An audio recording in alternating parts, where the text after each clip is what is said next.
السلام علیکم ورحمۃ اللہ وبرکاتہ نحمده ونصلی علی رسولہ الکریم اما بعد۔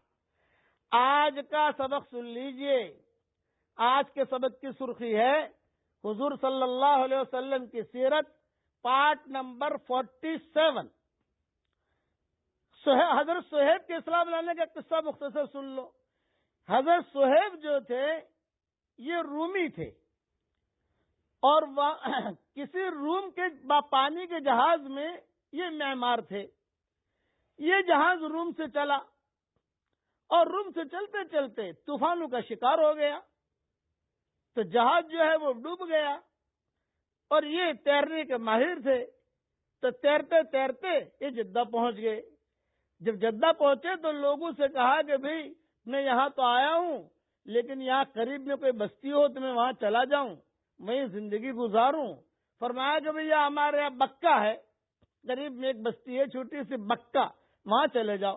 تو صہیب رومی پہاڑیوں پر چڑھتے چڑھاتے، کوئی وہاں اس وقت میں سڑکیں تھی نہیں، کوئی اشارہ تھا نہیں، کوئی واٹس ایپ تھا نہیں، کہ یہاں امریکہ میں جو ہے وہ خالی نام ڈال دیتے ہیں تو مشین بتا دیتی ہے یہاں چلے جاؤ، یہاں چلے جاؤ۔ اللہ کرے کہ کوئی ایسی مشین بھی تیار ہو جاوے جو نماز کا طریقہ بھی بتا دے۔ اللہ کرے کوئی ایسی مشین بھی تیار ہو جاوے جو اسلام کا طریقہ بھی بتا دے۔ اللہ کرے، میں ایپل والوں کو کہہ رہا ہوں کہ تم نے ساری مشینیں بنائی ہیں، ایسی مشین بھی بناؤ یار کہ جو خالی بٹن دباؤ اور کم سے کم اسلام کا طریقہ، نماز کا طریقہ، غسل کرنے کا طریقہ یہ بھی تو آ جاوے۔ اب وہ دور تھا، عجیب دور تھا۔ چنانچہ مکہ مکرمہ آئے صہیب رومی، اور وہ دیکھتے رہے کہ بھی یہاں مکہ میں تو بتوں کی پوجا پاٹ ہو رہی ہے، لیکن کسی نے آ کر کہا کہ بھئی صدیق اکبر نہیں کہا، بعض روایتوں میں یہ کہ دوسروں نے کہا کہ بھئی یہ محمد ہیں، یہ اللہ کے نبی ہیں، تو وہ تو حق ڈھونڈ ہی رہے تھے۔ چنانچہ وہ بھی مسلمان ہو گئے۔ حضرت عمار ابن یاسر یہ بھی مسلمان ہو گئے۔ اچھا، جب نماز کا وقت آتا تو آپ سب نے مشورہ کیا کہ بھئی ہماری جماعت اب بڑھ گئی ہے، کافی لوگ جمع ہو گئے ہیں، کافی عورتیں جمع ہو گئی ہیں، تو ہم کیا کریں؟ تو یہ بات طے ہوئی مشورے میں آپس میں کہ بھی کسی گھاٹی میں چلے جاویں ہم، یا کسی غار میں چلے جاویں، اور وہاں جا کر چپکے نماز پڑھیں۔ بس تو آپ کسی گھاٹی میں یا کسی جگہ چلے جاتے، چپکے نماز پڑھتے اپنے ساتھیوں کو لے کر۔ ایک مرتبہ کا قصہ یہ ہے کہ آپ اور حضرت علی کسی جگہ نماز پڑھ رہے تھے، اچانک ابو طالب اس طرف سے آ نکلے۔ ابو طالب کو تو پتا تھا نہیں کہ گھر میں سب ہو رہا ہے، کیونکہ اب گھر تو الگ ہو گیا۔ ابو طالب غریب تھے، تو حضرت علی کو بھی حضور کو دے دیا کہ بھی ان کو سنبھالو۔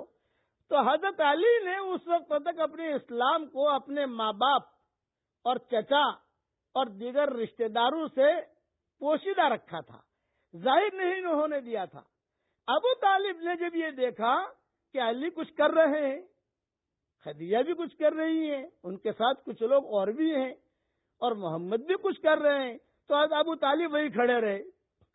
ابو طالب وہاں کھڑے رہے تو حضرت علی تو بھاگ گئے، بچہ جیسے بھاگتا ہے کہ پکڑے گئے آج۔ ابو طالب کو دیکھ کر حضرت علی جو ہے وہ بھاگ گئے۔ کتابوں میں لکھا ہے بعض جگہ حضرت خدیجہ جو ہے یہ بھی اپنے دوسرے کمرے میں چلی گئی، دوسرے جو لوگ تھے وہ بھی جو ہے تھوڑے دائیں بائیں ہو گئے۔ بھائی ابو طالب تو بڑے آدمی ہے تو غریب، لیکن رؤسائے مکہ ہے کہ پتہ نہیں مکہ میں کیا بات چلے گی۔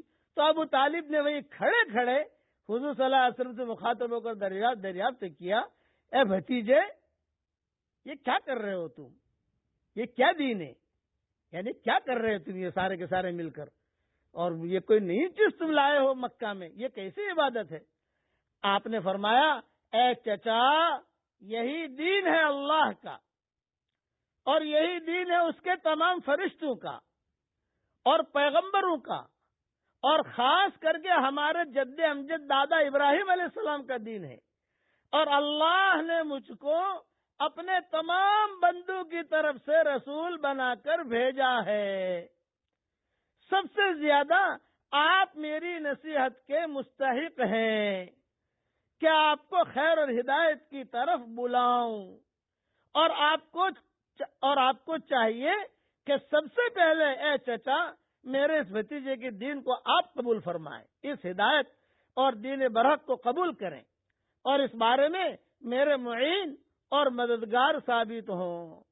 تو ابو طالب نے کہا اے بھتیجے، میں اپنا آبائی مذہب باپ دادا کا مذہب تو نہیں چھوڑ سکتا، لیکن اتنا ضرور ہے کہ تم کو کوئی تکلیف نہیں پہنچائے گا، میں آپ کا سپورٹ کروں گا۔ حضرت علی نے وہ درخت کے پیچھے کھڑے ہو کے سن رہے تھے، بھاگے ہوئے تھے۔ جب یہ بات کہی تو حضرت علی کہے کہ معاملات نارمل ہے، وہ بھی آگے اور آ کر بات سننے لگے۔ تو حضرت علی نے کہا، اب حضرت علی کہہ رہے ہیں کہ ابا جان، میں مسلمان ہو گیا ہوں، ایمان لایا ہوں اللہ پر اور اس کے رسول پر، اور جو کچھ من جانب اللہ نے حضور صلی اللہ علیہ وسلم کو جو بھی اللہ دے رہے ہیں ان کے سارے باتوں کی میں تصدیق کرتا ہوں اور ان کے ساتھ اللہ کی عبادت اور بندگی کرتا ہوں اور ان کا متبع اور پیروکار ہوں۔ ابو طالب نے کہا بہتر ہے، کوئی بات نہیں، بقیہ تفصیل کل انشاءاللہ پوری کروں گا۔ پڑھ لیجئے میرے ساتھ، سبحان اللہ العظیم و بحمدہ۔